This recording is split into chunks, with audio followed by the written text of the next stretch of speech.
ഇരിങ്ങാലക്കുട കൂടൽമാണിക്യം ക്ഷേത്രത്തിൽ ഇനി കഴകം ജോലിക്കില്ല എന്ന് ജാതി വിവേചനം നേരിട്ട VA ബാലു. ഇക്കാര്യം അറിയിച്ച് ദേവസ്വം അധികൃതർക്ക് കത്ത് നൽകുമെന്നും ബാലു പറയുന്നു.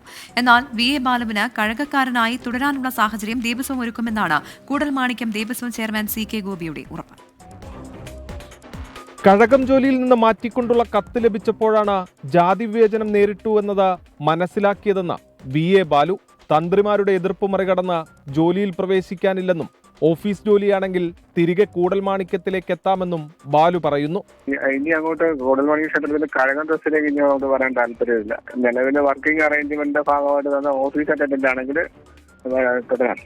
എന്നാൽ തന്ത്രിമാർക്ക് വഴങ്ങില്ലെന്നും ബാലു കഴകം ജോലിയിൽ പ്രവേശിച്ചാൽ തൊഴിലെടുക്കുന്നതിനുള്ള സാഹചര്യമൊരുക്കുമെന്നും കൂടൽമാണിക്യം ദേവസ്വം ചെയർമാൻ CK ഗോപി 24നോട് പറഞ്ഞു. അദ്ദേഹത്തിൻ്റെ പോസ്റ്റിംഗ് കഴകം ജീവനക്കാരനായിട്ടാണ്. അദ്ദേഹം ആ പ്രവൃത്തി തന്നെയാണ് ചെയ്യേണ്ടത്.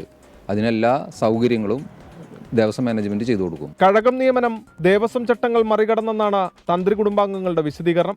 എന്നാൽ ഈ വാദം ദേവസ്വം തള്ളി.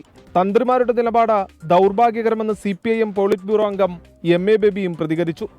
എടുത്ത നിലപാട് വളരെ ദൗർഭാഗ്യകരമാണ്. കേരളത്തിൻ്റെ നവോത്ഥാന പാരമ്പര്യങ്ങൾക്ക് നിരക്കുന്നതല്ല. VA ബാലുവിന്റെ കത്ത് ലഭിച്ചാൽ തുടർ നടപടി കൂടൽമാണിക്യം ദേവസ്വം ചർച്ച ചെയ്യും. 24 തൃശൂർ.